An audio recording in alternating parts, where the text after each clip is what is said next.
1% solution for work and life. இந்த புத்தகத்தோட hero Ken. அவர் ஒரு சனிக்கிழமை காலையில் அவர் பையன் விளையாட போயிருந்த ஃபுட்பால் கேமை பார்க்க போயிருந்தார். லாஸ்ட் இயர் இதே ஃபுட்பால் டீமோட தான் அவர் பையன் டீம் தோத்துச்சு. அதனால் இந்த தடவையும் அவர் பையனோட டீம் தோத்துருன்னு ஆர்வமே இல்லாமல் தான் அவர் இந்த மேட்சை பார்க்க வந்திருந்தார். ஆனால் அவர் பையன் அன்றைக்கி அவ்வளோ சூப்பராக விளையாண்டார். அவருக்கே ஆச்சரியம், நம்ம பையனை இவ்வளோ சூப்பராக விளையாடுறான்னு. அவர் பையன் மட்டும் இல்லைங்க, ஃபுட்பால் டீமில் இருந்த அத்தனை பசங்களும் நல்லா விளையாண்டாங்க. பாலில் பாஸ் பண்ணுறது, அவங்களுக்குள்ளே இருந்த கம்யூனிகேஷன், அவங்க கோல் போட்ட விதம்னு எல்லாமே அவ்வளோ சூப்பராக இருந்துச்சு. எல்லாருமே இவ்வளோ சூப்பராக விளையாடுறாங்கன்னா புது கோச் வந்திருப்பார் போல். அதனால தான் எல்லோரும் இவ்வளோ சூப்பராக விளையாடுறாங்கன்னு நினச்சாரு. ஆனால் அதே பழைய கோச் தான் நின்றுட்டு இருந்தார். அந்த கோச் முகத்துலேயும் அப்படி ஒரு தேஜஸ், அவர் கண்களில் கவனக்குறிப்பை பார்த்து நம்ம கென்னுக்கு அப்படி ஒரு ஆச்சரியம். எப்பட்றா அந்த கோச்சுக்குள்ளே திடீர்னு இவ்வளோ சேஞ்சுன்னு யோசிச்சுட்டு இருக்கும்போதே அவர் பையன் அழகாக ஒரு கோல் போட்டு மேட்சை வின் பண்ணுறான். அதுக்கப்புறம் கென் நேராக அந்த கோச்சுக்கிட்ட போய், பையன் ரொம்ப சூப்பராக விளையாண்டான், அவனை இவ்வளோ தூரம் இம்ப்ரூவ் பண்ண காரணம் நீங்கள் தான், ஸோ ரொம்ப தேங்க்ஸ் அப்படின்னு சொல்லிவிட்டு, அப்புறம் இன்னொரு விஷயம், உங்ககிட்ட கூட ஏதோ சேஞ்சஸ் தெரியுது, இந்த மாற்றத்துக்கு என்ன காரணம்னு கேட்டார். அதுக்கு அந்த கோச், வாங்க நம்ம அந்த மரத்தடியில் உட்காந்து பேசலான்னு கூப்பிட்டு போனார். அங்கே அந்த கோச் சொல்கிறாரு, என்னோடய லைஃப் ரொம்ப பிரமாதமாகவும் போகல, அதே சமயம் படுமோசமாகவும் போகல, ஏதோ சுமாராக போய்கிட்டே இருக்குது. ஆனால் என்னாலையும் ஏதோ சாதிக்க முடியுன்ற எண்ணம் மட்டும் எனக்குள்ளே ஓடிக்கிட்டே இருந்துச்சு. ஆனால் அது எப்படின்னா தெரியல. நான் இப்படி என்னை பற்றி யோசிச்சுட்டே இருக்கும்போதே ஒலிம்பிக்ஸ் கேம் பற்றியும் ரிசர்ச் பண்ண ஆரம்பித்தேன். அது என்ன ரிசர்ச்னால், ஒலிம்பிக் கேமில் ஜெயிக்கிறவங்களுக்கும் தோக்குறவங்களுக்கும் என்ன வித்தியாசம்னு ஒரு ரிசர்ச் தான். ஃபஸ்ட்டு 2006 டொரினோவில் நடந்த குளிர்கால ஒலிம்பிக் போட்டியை போட்டு பார்த்தேன். அதில் ஃபஸ்ட்டு வந்தவருக்கும் 4வது வந்தவருக்கும், அதாவது தங்கப்பதக்கம் ஜெயித்தவருக்கும் எதுவுமே ஜெயிக்காதவருக்கும் டிஃப்ரென்ஸ் வெறும் 1.8 செகண்ட்ஸ் தான். பர்சன்டேஜில் பார்த்தா வெறும் 0.9% தான்.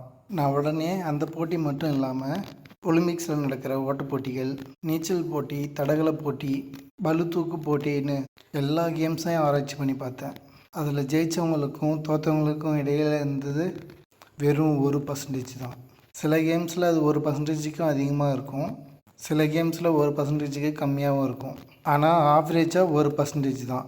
அதாவது தங்கப்பதக்கம் ஜெயித்தவனுக்கும் எதுவுமே ஜெயிக்காதவனுக்கும் இருக்கிற இடைவெளி வெறும் 1% தான். 2008 பீஜிங்கில் நடந்த ஒலிம்பிக் போட்டியில் ஆண்களுக்கான பட்டர்ஃப்ளை நீச்சல் போட்டியில் ஃபைனல்ஸில் 8 பேர் கலந்துக்கிட்டாங்க.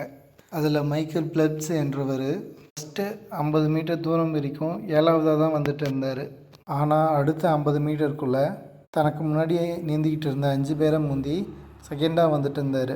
அப்புறம் ஒரு சின்ன எக்ஸ்ட்ரா புஷ் தான் பண்ண மாதிரி இருந்தது. ஃபஸ்ட்டு வந்துட்டு இருந்த செர்பிய வீரர் மில்லரோடு சேர்ந்து மைக்கேல் பிலிப்ஸும் ஸ்விம்மிங் ஃபுல் தவற தொட்டுட்டார். மைக்கேல் பிலிப்ஸ், மில்லர் 2 பேருமே ஃபஸ்ட்டு நினச்சோம். ஆனால் ரிசல்ட்ஸை பார்த்தா மில்லர் 50.59 செகண்ட்ஸ், பிலிப்ஸ் 50.58 செகண்ட்ஸ். ஒரு சின்ன எக்ஸ்ட்ரா புஷ் தான். அதனால் அவர் ஃபஸ்ட்டு, அது பண்ணாததுனால மில்லர் செகண்டு. அவ்வளோதாங்க. வெற்றிக்கும் தோல்விக்கும் நடுவில் இருக்கிறது 1% தான். ஒரு சின்ன எக்ஸ்ட்ரா புஷ் தான். நம்ம வழக்கமாக பண்ணுற விஷயங்களை இன்னும் கொஞ்சம் எஃபர்ட் போட்டு பண்ணால் மட்டுமே போதும், நம்ம சக்ஸஸ் ஆகிடலாம்.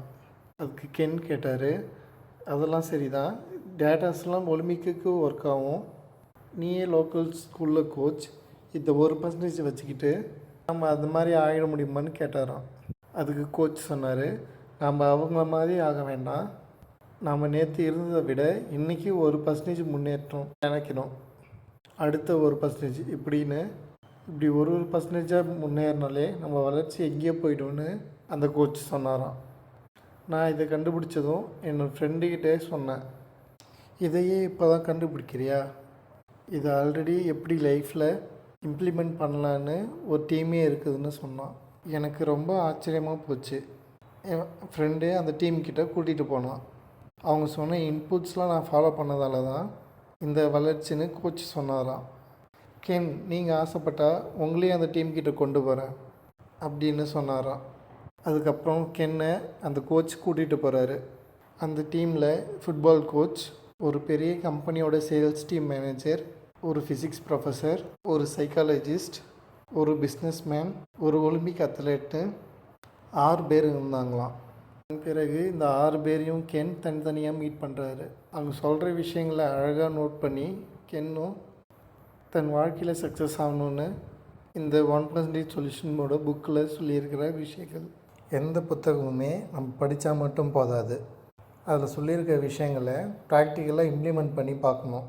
அந்த மாதிரி ஒரு விஷயம் சொல்கிறேன். நீங்கள் டெய்லி காலையில் 7 மணிக்கு வழக்கமாக எழுந்துக்கிற ஆள்னு வச்சுக்கோங்க. திடீர்னு ஒரு நாள் ஏதோ ஒரு மோட்டிவேஷன் வீடியோ பார்த்து நாளிலேருந்து காலையில் 5 மணிக்கு எழுந்துக்கிறேன்னு அப்படின்னு சொல்கிறீங்க.